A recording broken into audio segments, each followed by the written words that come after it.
The Mercedes Benz E-Class is a perennial favorite with luxury car shoppers and our test team alike. With a ritzy cabin, smooth engines and technology features that truly make driving easier, the E-Class checks all the boxes you'd expect of a vehicle in this price range, and that's before you peruse the options list, which is chock full of add-ons like massaging front seats, a 23-speaker audio system and soft closing doors.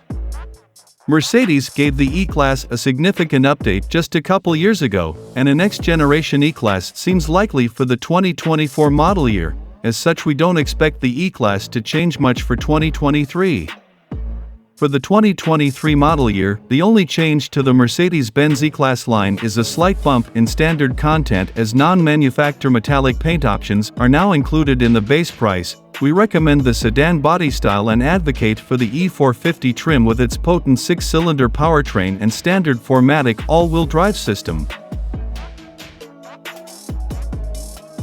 The Mercedes-Benz E-Class feels smooth and balanced on the road, with a seamless powertrain that goes about its business without much fuss. Acceleration is effortless.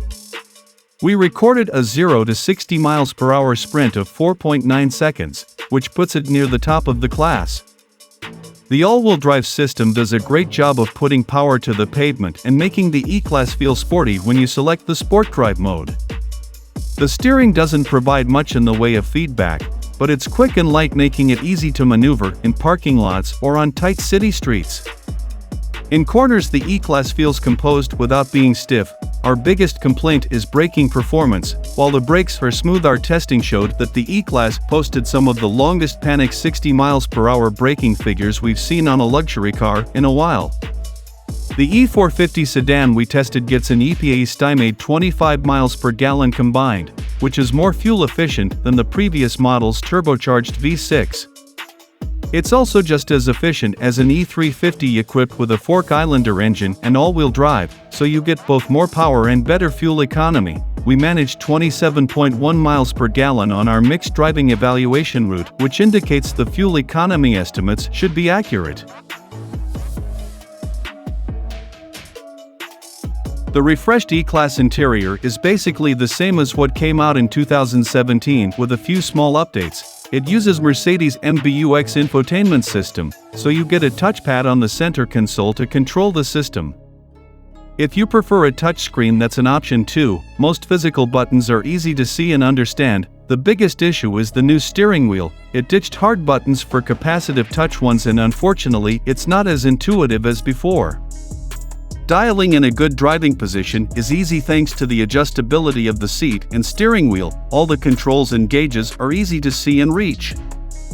Forward visibility is fine, but the narrow rear window makes you appreciate the crisp backup camera. Getting in and out is fine up front, but the back seat isn't quite as spacious as the ones in some rivals, so taller occupants might find knee room lacking.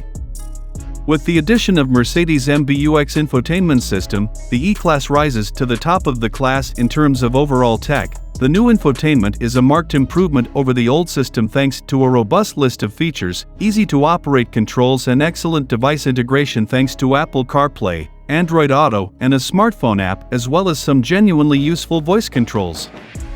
The navigation system is easy to use, and the augmented overlay is great for turn-by-turn directions.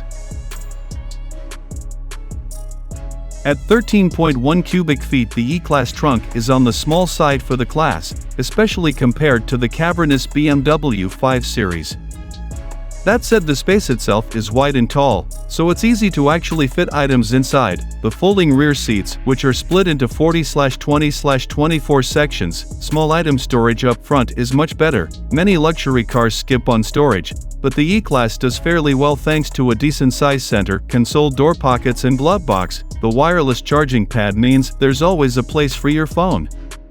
Getting a car seat in the rear shouldn't be too much of an issue most of the time, though it may be tight for larger seats. Car seat access points are placed behind easy-to-locate plastic covers.